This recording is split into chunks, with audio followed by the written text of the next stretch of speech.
Hey guys, this is Brother Scott with the Potter's House, and I want to make a video and discuss something that's fixing to take place in just about a little over 2 weeks away, and that is what will probably be more popularly known as the Feast of Trumpets,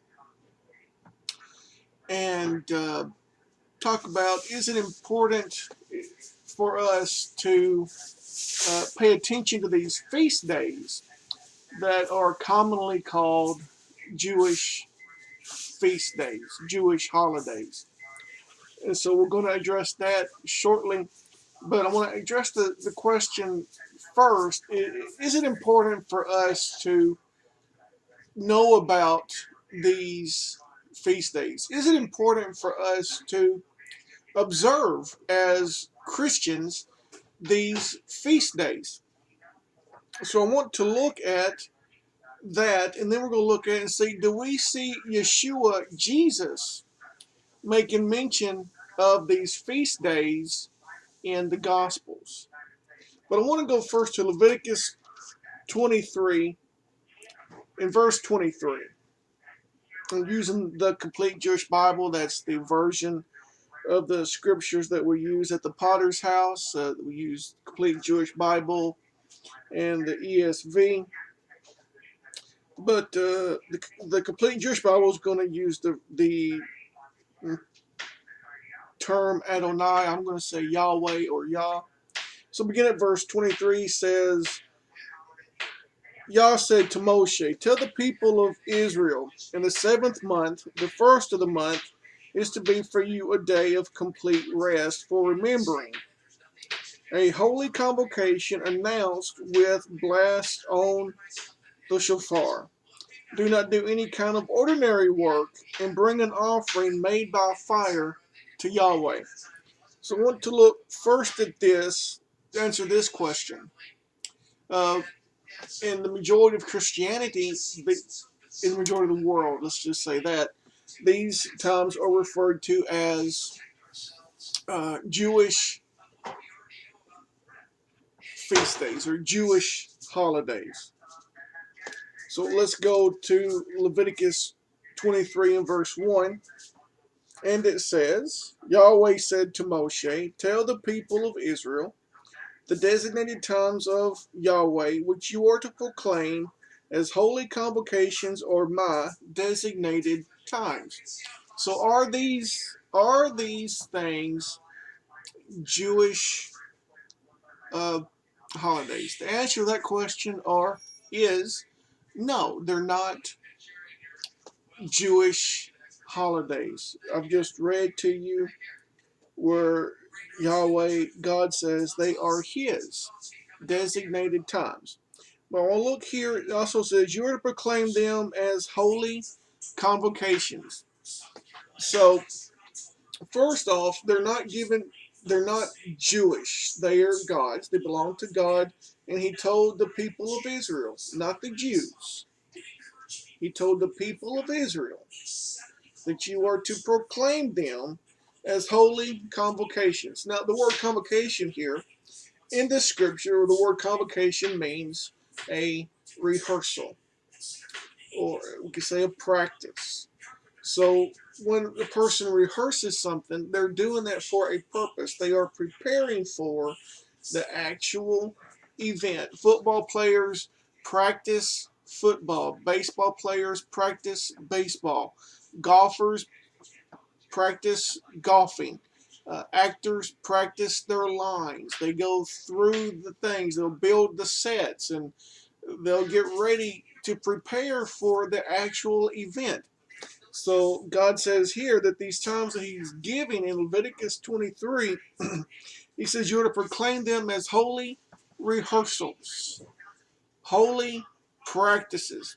Now, this word holy, we read this word in Revelation where the four beasts, the four angels are before the throne of God, and they're saying, holy, holy, holy. And in the Hebrew, that would be kadosh, kadosh, kadosh. We see the same thing in Isaiah chapter 6, where the angels are saying, kadosh, kadosh, kadosh. Holy, holy, holy. That word also means separated, separated, separated. It also means set apart, set apart, set apart. And so what we hear Yahweh saying here in Leviticus verse 2, Leviticus 23 verse 2, we can say it this way. You are to proclaim them as set apart rehearsals.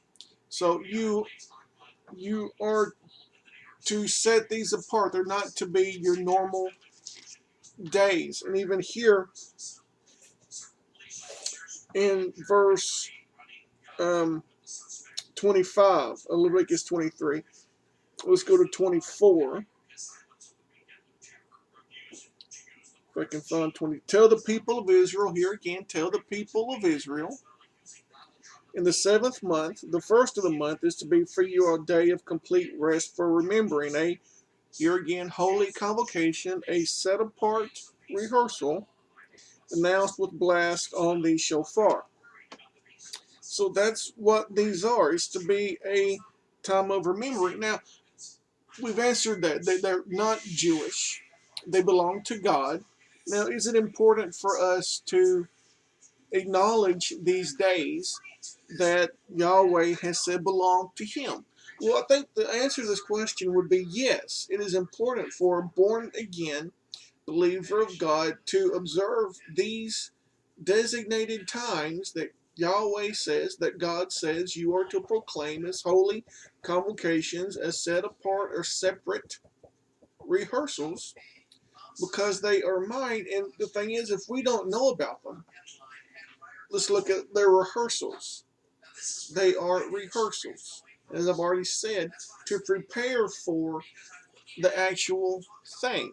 And if we look through the Bible, we're going to see that there were spring feast days and there were fall feast days. This Feast of Trumpets, Yom Teruah, the day of blowing, or the day of sounding, begins the fall feast days. It's the first fall feast day. The spring feast days, as far as prophecy goes, and there have already been fulfilled. Yeshua came and fulfilled the Passover. He came and fulfilled the first fruits and the unleavened bread and the first fruits. He fulfilled, God fulfilled Shavuot, Pentecost. And speaking on that, it's amazing how that there are people that call themselves Pentecostal but don't know anything about the Feast of Pentecost. What took place at the temple, not in upper room, but the only place the disciples and the others would have been that day would have been at the temple, and would have been the only place that you would have been able to baptize 3,000 people would have been at the temple that day. Not in an apartment in the middle of town, but at the temple. So those have already been fulfilled, and so now we do those as a, because God has never said stop doing it. So now we do it as for lack of a better word, a memorial, because of what Yahweh has done and what He provided in those feasts. So now we're waiting for Him to come and do these other feasts. But let me get back on track. Should we, as born-again believers, observe these days? Yes. Should we understand these feast days? Yes.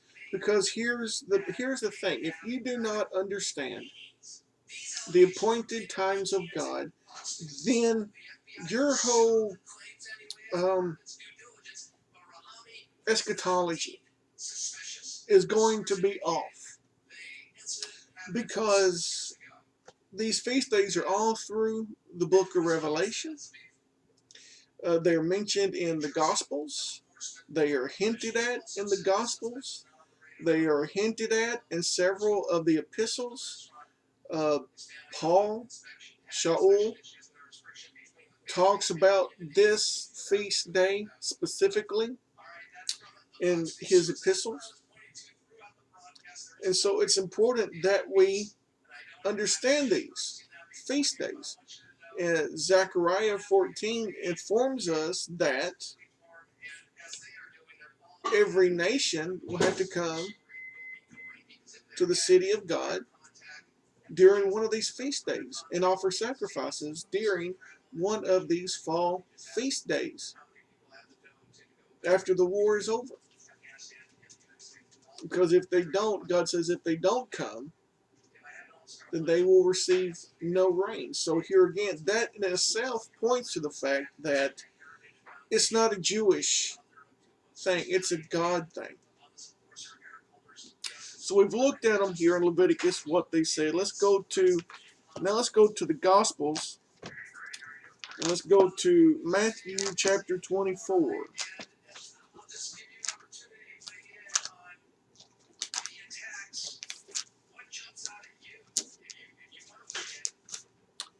Does Yeshua talk about Feast of Trumpets in the Gospels? Yes. Now, let me give you a little history about Feast of Trumpets. Feast of Trumpets is different than any other feast day, being that no one knows when it's going to occur. Now, let's go back a little bit further. Leviticus said on the first day of the 7th month. So this is going to occur this year on around October 3rd. That's what's going to occur. Now, so it's going to occur then, supposedly. It will occur on the sign of the new moon. When the new moon is seen in the 7th month, then that is Feast of Trumpets. It's called the hidden feast because no one knows exactly when it is going to occur. That's important to remember. Okay, that no one knows exactly when because it's all on that new moon. When you see the first sliver of the new moon, then you have Feast of Trumpets. So we said that. But it says the 7th month, the first day of the 7th month, and I've just told you it's going to happen in October. Well, October is the 10th month on man's calendar. We today don't keep God's calendar. And so here again, just like if you don't understand the feast days, your whole eschatology and everything that you read in Revelation, uh, the Gospels and everything else that you read is going to be off because God is a God of cycles. So you don't understand the feast days, you're not going to understand that. If you don't know God's calendar, then you're not going to understand end time either. He's not on man's calendar. He's on his own calendar. So Feast of Trumpets will begin on the 1st of Tishri, which will begin October 3rd, as long as there is a sign of that new moon, sliver of the new moon. And one of the things that happens on the Feast of Trumpets is, in the scriptures, the coronation of the king happened on Feast of Trumpets. So let's use our calendar instead of God's calendar for a minute and look at this. So let's say that I was a king and I began to reign in November. So I would reign November, December, January, February, March, April, May, June, July, August, September. But I would never be coronated king. It would never be publicly, the public, my subjects, would wait until October to declare me to be king, to make it, I guess you could say, official. The coronation would be on the Feast of Trumpets. That's when the kings were coronated, on Feast of Trumpets. That's important to know. That's just one of the important things to know about Feast of Trumpets. And we're not going to do an in-depth video or teaching on the Feast of Trumpets in this video. We're going to come back in another video and talk more about Feast of Trumpets because, like I said, it's soon upon us. But let's look at Matthew 24 and verse 16. Now here is where Yeshua is talking, Let's begin at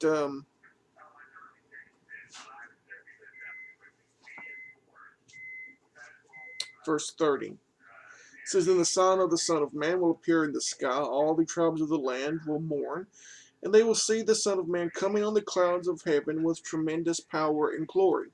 Now, this right here is a reference to, I believe it's Daniel 7, where Daniel says he saw the Son of Man coming in the clouds. Verse 31, "He will send out his angels with a great shofar, and they will gather together his chosen people from the four winds, from one end of heaven to another." Now, the Feast of Trumpets is also a time of ingathering. It's also a time of ingathering. So here again we see a first reference to Feast of Trumpets. This is what the disciples and people would have picked up on when Yeshua was teaching them. Verse 32, "Now let the fig tree teach you its lesson. When its branches begin to sprout and leaves appear, you know that summer is approaching. In the same way, when you see all these things, you are to know that the time is near, right at the door. Yes, I tell you that this people will certainly not pass away before all these things happen. Heaven and earth will pass away, but my words will never pass away." Verse 36 is another reference, strong reference, to the Feast of Trumpets. "But when the day and hour will come, no one knows, not the angels in heaven, not the Son, only the Father." So here again, and he's referencing several things here, that unless we understand the feast days, unless we understand the culture of God's people, we're not going to understand what he is talking about here. But he's talking about the Feast of Trumpets. I want you to remember coronation of a king, ingathering of the people. You've got to remember that. Let's go to look at verse 42 of the same chapter, Matthew 24. He says to them, "So stay alert, because you don't know on what day your Lord will come." Here again, another reference to the Feast of Trumpets. You don't know. We don't know when it's going to occur. The calendars are marked with a date on them on the calendars that carry the feast days, the Hebrew calendar, but it's not official until you see that sliver of the new moon. So we don't know when that new moon is going to appear. We can guess and suggest a date, but we're not certain until we see it. So here again, verse 42, "So stay alert, because you don't know on what day your Lord will come." Let's go down to verse 45. "Who is the faithful and sensible servant, whose master puts him in charge of the household staff to give him their food at the proper time? It will go well with that servant if he is found doing his job when his master comes. Yes, I tell you that he will put him in charge of all he owns. But if that servant is wicked and says to himself, 'My master is taking his time,' and he starts beating up his fellow servants and spends his time eating and drinking with drunkenness, then his master will come." Here again, his master will come on a day the servant does not expect, at a time he doesn't know. So here again, another reference to the Feast of Trumpets. He's hinting at these things. Let's go to Matthew 25, beginning at verse 1. It says, "The kingdom of heaven at that time will be like 10 bridesmaids who took their lamps and went out to meet their groom. 5 of them were foolish and 5 were sensible. The foolish ones took lamps with them, but no oil, whereas the others took flasks of oil with their lamps. Now the bridegroom was late, so that they all went to sleep. It was the middle of the night when the cry rang out, 'The bridegroom is here. Go out to meet him.' The girls all woke up and prepared their lamps. The foolish ones said to the sensible ones, 'Give us some of your oil, because our lamps are going out.' No, they replied, there may not be enough for both you and us. Go to the oil dealers and buy some for yourselves. But as they were going off to buy, the bridegroom came. Those who were ready went with him to the wedding feast, and the door was shut. Later the bridesmaids come. Sir, sir, they cried, let us in. But he answered, indeed, I tell you, I don't know you. So stay alert, because you know neither the day nor the hour. Here again in this parable, we have several references to Feast of Trumpets. Yeshua, Jesus is hinting again, because he's given a parable. It's a mystery. He taught in parables, but he's hinting at several things here once again. The Feast of Trumpets and the wedding feast. To properly understand this and to get an idea of what he's saying, you have to understand the feast days. You have to understand culture. You have to understand the wedding and betrothal of the Hebrew people of Israel, what the process was.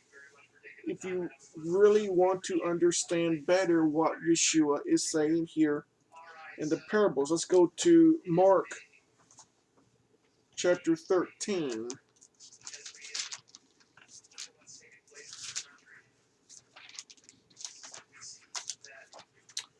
verse. Let's start at verse 26. Here again, and Yeshua is speaking of his return. He's talking to his disciples and giving them another heads up here.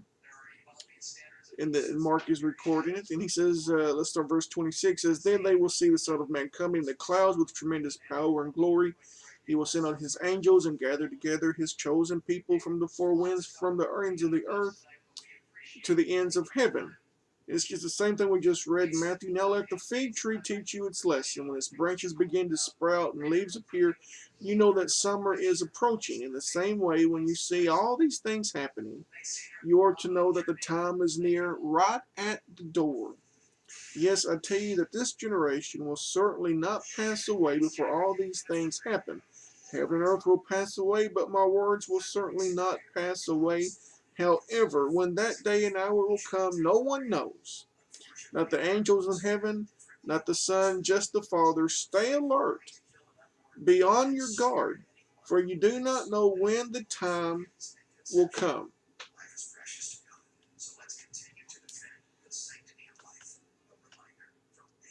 So let's go to, so here again, this is the same thing that we read in Matthew, but just another account in Mark where Yeshua is recorded, where Yeshua is referencing these things. And I cannot stress enough that it is important that we understand uh, context and culture when we read the scriptures. Now, sadly enough, in most of Christianity, um, we're told that the only important thing is the what is called the New Testament. And so there's no real reason to go back and look at the Hebrew scriptures, what's called the Old Testament, unless you want a good Sunday school lesson or something. But you cannot understand what's being said in the Gospels and in the New Testament if you don't understand Old Testament, because that's all these people were pulling from was the Old Testament, the Torah, the prophets, and the writings is what they were pulling from. So, and this is some of the stuff that we look at and we teach at the Potter's House. Is we don't focus on these things so much, except when the time is coming around during the year for them to take place, and we're going to rehearse them. Then we go back and look at them. But the just to have an understanding of what's being said is very important. So let's go to Luke chapter 12. And let's begin at verse 35. It says, be dressed for action and have your lamps lit, like people waiting for their master's return after a wedding feast. so that when he comes and knocks, they will open the door for him without delay. Happy the slaves whom the master found alert when he comes. Yes, I tell you that he will put on his work clothes, seat them at the table, and come serve them himself, whether it is late at night or early in the morning, for this is how he finds them. Those slaves are happy. But notice this, no house owner will let his house be broken into if he knew when the thief was coming. You too be ready, for the Son of Man will come when you are not expecting him. Here again, a hint to the Feast of Trumpets. He's coming. The owner of the home is coming when they're least expecting him. Let me stress this one more time. The Feast of Trumpets is the only feast that we're not sure when it begins, because you got to see that sliver of the new moon. And we're not certain when that sliver of new moon is going to show. So just like Yeshua is saying here over and over and over again in the accounts that we've read, one thing that he keeps saying is watch, be ready. You don't know. So he's repeating that here again. Then verse 41 says, Kepha, Peter, says, Sir, you are telling this parable are you telling this parable for our benefit only, or for everyone? The Lord replied, Who is the faithful and wise manager whose master puts him in charge of the household staff to give them their share of food at the proper time? It will go well with that servant if he is found doing his job when his master comes. Yes, I tell you, he will put him in charge of all he owns. But if that servant says to himself, My master is taking his time coming, and this is what the world and a lot of churches are saying today. The Catholic Church said a few years ago that he's not coming back, and starts bullying the men and women and servants and eating and drinking and getting drunk. Then his master will come on a day when the servant isn't expecting him. At that time, he doesn't know in advance. His master will cut him in two and put him with the disloyal. Now the servant who knew what his master wanted, but didn't prepare or act according to his will be whipped with many lashes. However, the one who did what deserves a beating, but didn't know, will receive few lashes. From him who has been given much, much will be demanded. From someone to whom people entrust much, they ask still more. So here again, references to the Feast of Trumpets, and if you'll picked up on all of this, it talked about the master, the homeowner, the groom coming back. When the people wasn't expecting him, but they were told and warned to be ready because he is coming back. So we have looked here in the Gospels at just a few examples of where this feast day, this holy convocation, the separated, set apart rehearsal that's coming upon us in just a few weeks, is going to take place. And we see references to where Yeshua, Jesus, is hinting at it's going to be during this same season that his return is going to occur. And we will look, like I said, in another video in a few days at where Paul makes reference to this same feast date. And what we're going to see is when he makes reference to this same Feast of Trumpets, Paul also references the return of Yeshua on this feast day. And what you can say, well, Brother Scott, the Bible says no one will know the time, the day, or the hour. Well, so that is the very same thing that Yeshua said. And so we don't know when that day and time and hour is going to occur. So this is why we are told to do what? This is why we are told to watch and be ready. And this is why it's important for us to understand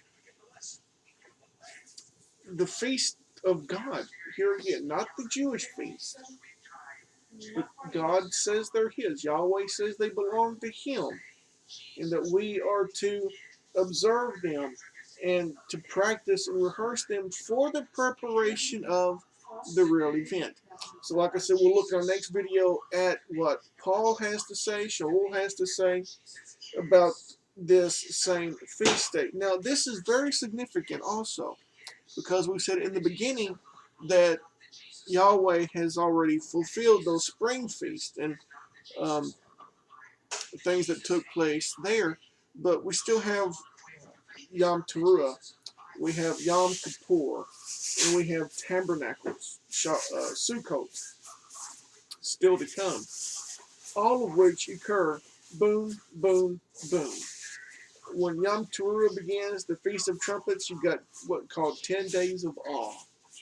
And then you have Yom Kippur. And we will talk about Yom Kippur because Yom Kippur is found in the book of Revelation.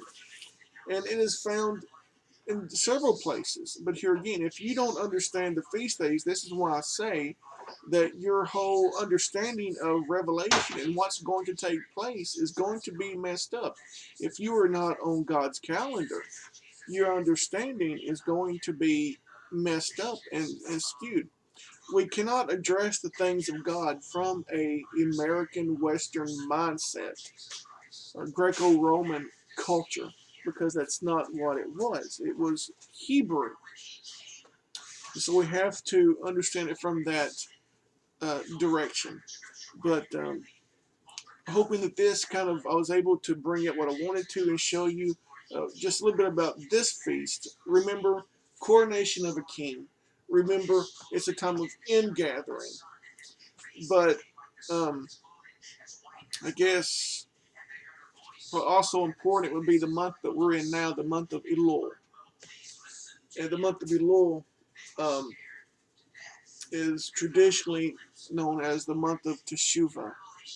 Teshuvah is a returning to God, a time of repentance, but it carries a deep, more deep idea than just saying I'm sorry. But it is a returning to God. So this is the time that we're in now, as we prepare for um, Feast of Trumpets and Yom Kippur, because these Feast of Trumpets and then Yom Kippur, when you prepare for Yom Kippur, these are high holy days that we're looking at. And like I said, we'll look more at Feast of Trumpets the next couple of days, and then we'll look at Yom Kippur pretty quickly also, as that will also be upon us. And then we'll look at Sukkot Tabernacles as that gets closer upon us also. But until next time, I want to say shalom, shalom.